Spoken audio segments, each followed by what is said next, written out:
사랑과 은혜의 하나님, 주의 은총 가운데 귀한 주일을 지내게 하시고 오늘도 월요일 시작하는 이 새벽에 또 주님과 동행할 수 있도록 함께해 주셔서 감사합니다.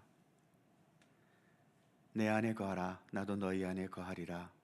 주님 말씀하신 것처럼 우리가 주님 안에 거하는 것은 필요할 때만 잠시 거하는 것이 아니라 언제 어느 때에나 주일뿐만 아니라 모든 평일에도, 그리고 좋은 일에서뿐만 아니라 힘들고 어려울 때에도, 내게 유익이 될 뿐만 아니라 내게 손해가 될 때에도 우리는 언제나 주님 안에서 주님과 동행해야 할 주님의 백성들임을 믿습니다. 우리에게도 굳건한 믿음의 의지를 더하여 주셔서 언제 어느 때나 먼저 하나님을 찾게 하시고 주님을 의지하게 하시고 주님의 뜻을 먼저 앞세울 수 있는 진실한 그리스도인으로 살아가도록 오늘도 우리 가운데 함께하여 주옵소서. 이 새벽 주님을 향한 이 시간, 주성령께서 친히 임재하셔서 모든 것을 친히 주관하시기를 원하옵고 우리 주 예수 그리스도의 이름으로 기도하옵나이다. 아멘. 똑바로 보고 싶어요 주님, 함께 찬송하겠습니다.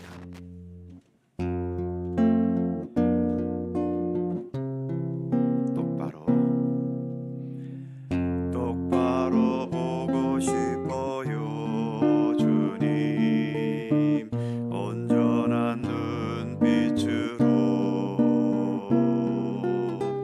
똑바로 보고 싶어요 주님, 곁눈질하긴 싫어요. 하지만 내 모습은 온전치 않아 세상이 보는 눈은 마치 날 죄인처럼 멀리하며 외면을 하네요. 주님, 이 낮은 자를 통하여 어디에 쓰시려고 이렇게 초라한 모습으로 만들어 놓으셨나요? 당신께 드릴 것을 사모하는 이 마음뿐, 이 생명도 달라지며 십자가에 놓겠으니 허울뿐인 육신 속에 잔빛을 심게 하시고 가시뿐인 세상 속에 미랄로 썩게 하소서.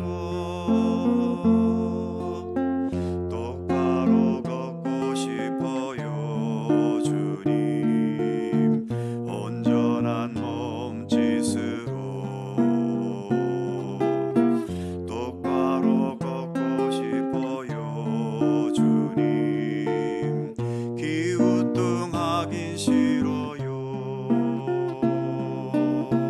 하지만 내 모습은 온전치 않아 세상이 보는 눈은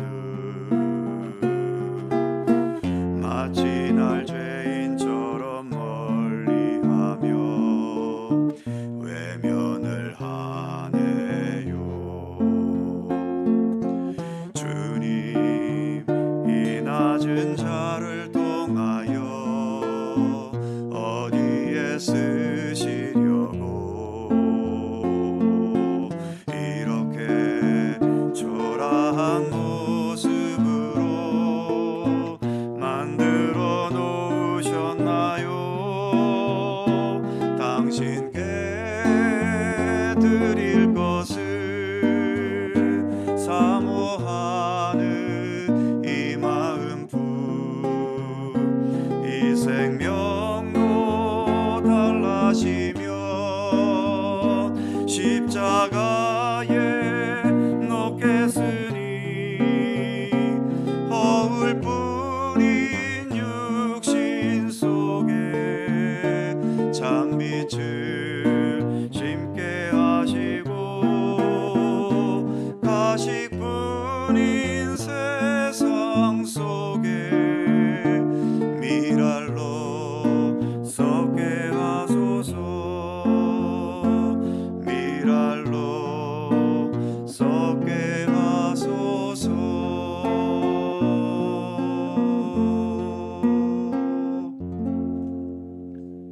아멘.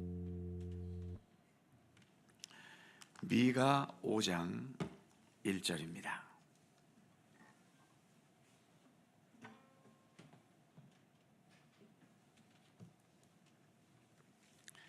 미가 5장 1절, 1절과 2절 두 개의 절을 다 함께 한 목소리로 봉독하겠습니다. 딸 군대여, 너는 때를 모을지어다. 그들이 우리를 애워쌌으니 막대기로 이스라엘 재판자의 뺨을 치리로다. 베들레헴 에브라다야, 너는 유다 족속 중에 작을지라도 이스라엘을 다스릴 자가 네게서 내게로 나올 것이라. 그의 근본은 상고에 영원에 있느니라. 아멘.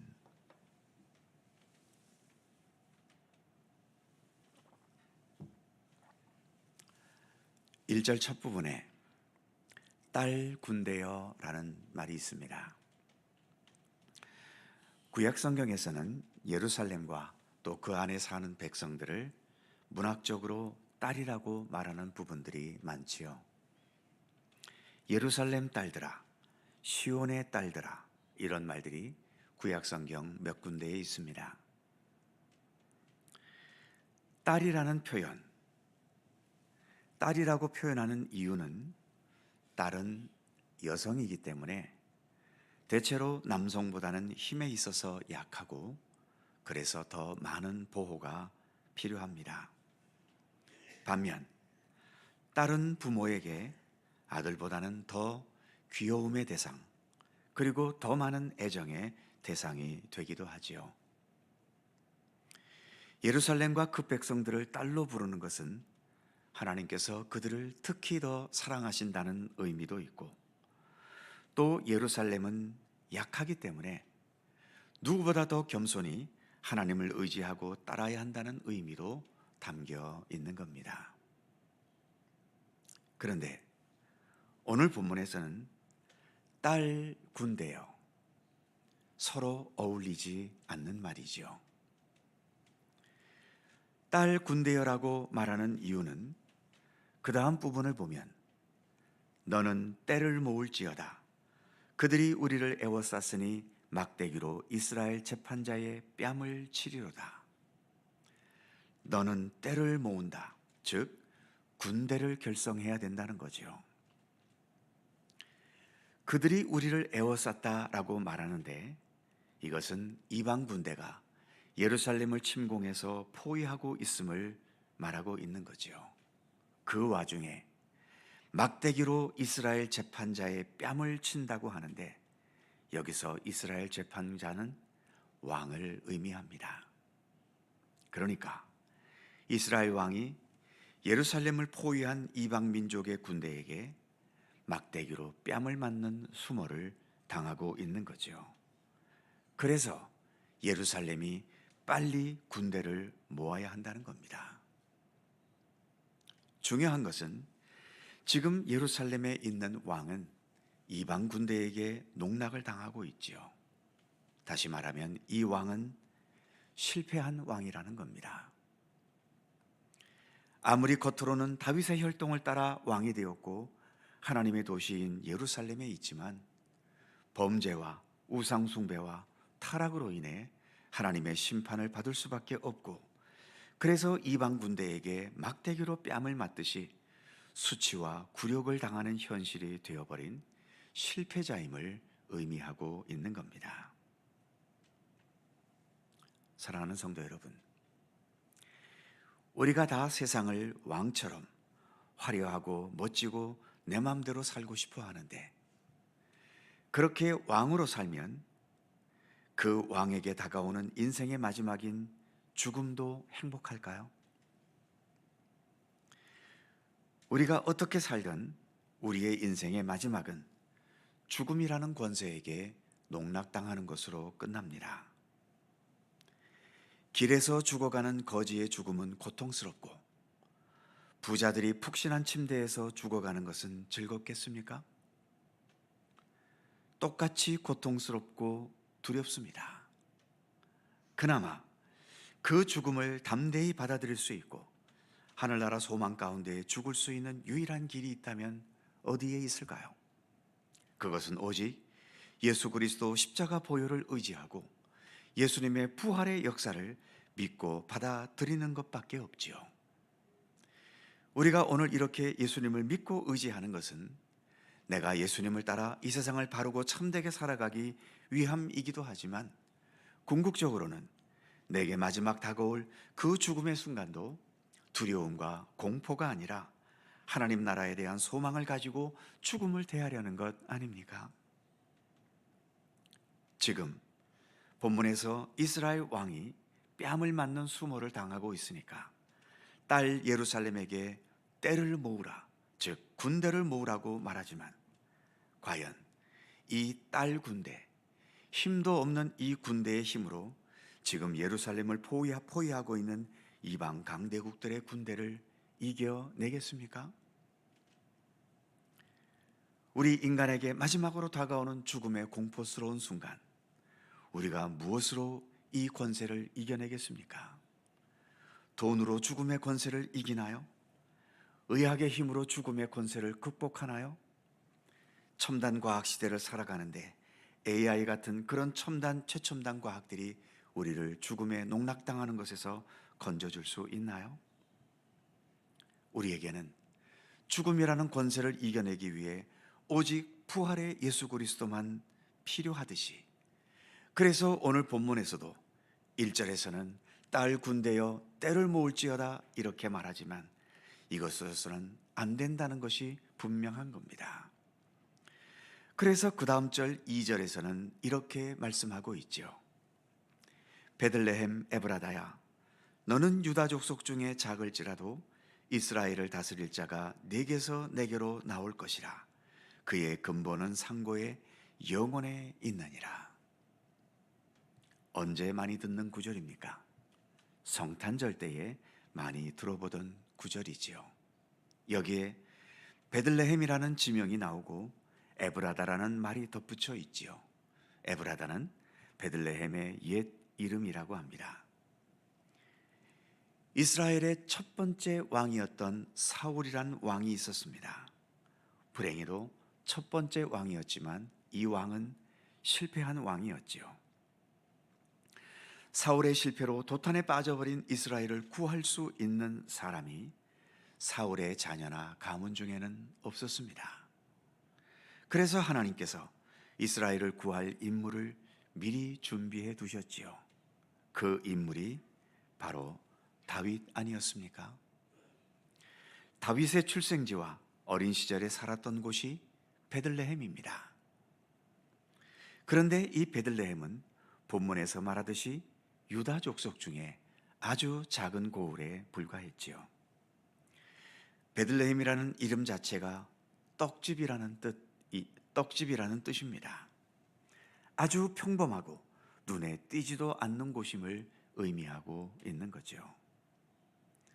하나님께서 사울이 실패할 때부터 미리 정했던 사람이 다윗이었고, 그래서 사울이 실패해서 모든 것을 망해먹고 죽었을 때 하나님께서는 다윗을 왕으로 세우셔서 그 모든 상황들을 수습하고 더 나아가 이스라엘 역사를 통틀어 가장 강력하고 막강한 나라를 세우게 하셨습니다. 그래서 이스라엘 백성들이 역사 대대로 앞으로 메시아가 오셔서 새로운 나라를 세우신다면 다윗 시대의 왕국과 같은 나라를 세울 것이라고 그들은 표현했고 또 그런 왕국을 기대해 왔었지요. 더 나아가 2절은 예수님의 탄생을 미리 예언하신 말씀이기도 합니다. 이 죄악된 세상, 그 어떤 것으로 이 죄악의 권세를 이겨낼 수 없는 실패한 이 세상을 위해서 하나님께서는 그 오래전 시대부터 이 세상을 구원하시기 위해 준비하셨던 거죠. 즉흥적으로 예수님을 보내신 것이 아니라 이미 이렇게 오래전부터 계획하시고 준비하시고, 그래서 때가 되어 예수님을 이 세상에 보내신 것입니다. 이 작고 볼품없는 지역의 대표격이라고 할 수 있는 작은 고을 베들레헴에서 이스라엘을 구원할 다윗이 태어났고 온 세상을 구원하실 예수님께서 탄생하셨지요. 세상에서는 작고 볼품없고 무능하고 가난해 보이는 것은 외면당하고, 이 치열한 경쟁 사회에서는 가차없이 도태당합니다. 하지만 하나님께서 하나님의 뜻을 펼쳐 가시는 것에는 크든 작든 또 위대해 보이던 볼품없던 그것은 아무 상관이 없지요. 하나님께서는 큰 것을 가지고 큰 역사를 펼쳐 가시기도 하지만 작고 볼품없는 것으로도 얼마든지 세상 모든 것을 바꾸시는 위대한 역사를 펼쳐 가시는 하나님이십니다. 우리의 지금의 현실도 베들레헴처럼 작고 볼품 없을 수도 있지요. 그러나 얼마든지 이 모습 이대로 하나님의 영광과 하나님의 뜻을 이루어갈 수 있는 하나님의 사람으로 우리는 살아갈 수 있습니다. 주님을 향한 진실하고 정직하고 겸손한 믿음이 있다면 말입니다. 기도하겠습니다. 거룩하신 하나님, 죄악과 우상숭배와 또 타락으로 인하여 예루살렘은 하나님의 심판의 채찍을 맞게 되었고, 그래서 이방 나라의 침공으로 예루살렘이 포위가 되고 왕은 막대기로 뺨을 맞는 수모를 겪고 있는 모습을 오늘 말씀으로 살펴보았습니다. 그래서 연약한 예루살렘이지만 그들을 향해 딸 군대여 때를 모을지어다 라고 말씀은 하고 있지만, 그러나 그들이 어떤 힘으로 그 강대국들을 이겨낼 수 있겠습니까? 그러기에 주님께서는 이제 베들레헴 에브라다를 언급하시면서 그들을 통해서 이스라엘을 온전히 다스릴 그런 참된 왕, 참된 메시아가 태어날 것을 예언하는 것을 오늘 우리가 말씀으로 함께 살펴보았습니다.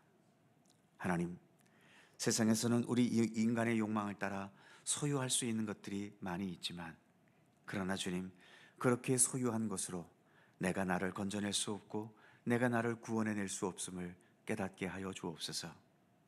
우리 모두에게는 마지막으로 죽음이라는 최후의 어둠의 세력이 우리에게 다가옵니다. 그것을 무슨 수로 우리가 이길 수 있겠습니까? 세상의 그 어떤 왕도, 그 어떤 학문에 연구했던 학자들도, 그리고 세상을 위대하게 살았던 사람도 죽음의 권세 앞에서는 다 무너졌습니다. 그러나 주님, 죽음의 권세를 유일하게 이겼던 한 분이 계시지 않습니까? 바로 부활하신 우리 주 예수 그리스도. 그래서 우리 예수 그리스도만이 우리의 참된 구원이며 참된 생명이며 우리 땅의 모든 것들을 온전히 극복하고 이겨내며, 그래서 거기에 하나님의 참되신 뜻을 이루어갈 수 있는 유일한 생명의 길임을 저희들이 믿고 신뢰합니다. 그래서 오늘도 예수님을 바라보며 예수님과 동행하기 원하며 주님의 모든 발자취를 우리도 함께 따를 수 있기를 원합니다. 더 굳건한 믿음의 은총을 우리에게 더해 주셔서 더 최선을 다해 예수님을 배우고 예수님을 향하고 예수님과 동행하는 진실한 믿음의 길을 걷게 하여 주시옵소서. 오늘도 새날을 우리에게 주셔서 감사합니다. 첫 시간 이처럼 주님과 함께 기도하며 말씀과 함께 오늘도 하루를 살아가오니 우리를 강건하게 붙들어 주시고, 오늘도 내일도 우리의 생에 다하는 그날까지 주님께서 우리의 굳건한 길과 진리와 생명이 되어 주시기를 원하옵고 기도합니다. 오늘도 간절한 우리들 모두의 기도의 제목들을 하나님 들어주시고, 그래서 주님의 손길 가운데 응답되고 이루어지도록 함께해 주시옵소서. 감사와 찬양을 주께 돌리오며 우리 구주 예수 그리스도의 거룩하신 이름으로 기도하옵나이다. 아멘. 하늘에 계신 우리 아버지, 아버지의 이름을 거룩하게 하시며 아버지의 나라가 오게 하시며 아버지의 뜻이 하늘에서와 같이 땅에서도 이루어지게 하소서. 오늘 우리에게 일용할 양식을 주시고 우리가 우리에게 잘못한 사람을 용서하여 준 것 같이 우리 죄를 용서하여 주시고 우리를 시험에 빠지지 않게 하시고 악에서 구하소서. 나라와 권능과 영광이 영원히 아버지의 것입니다. 아멘. 함께 기도하시고 자유롭게 돌아가시겠습니다.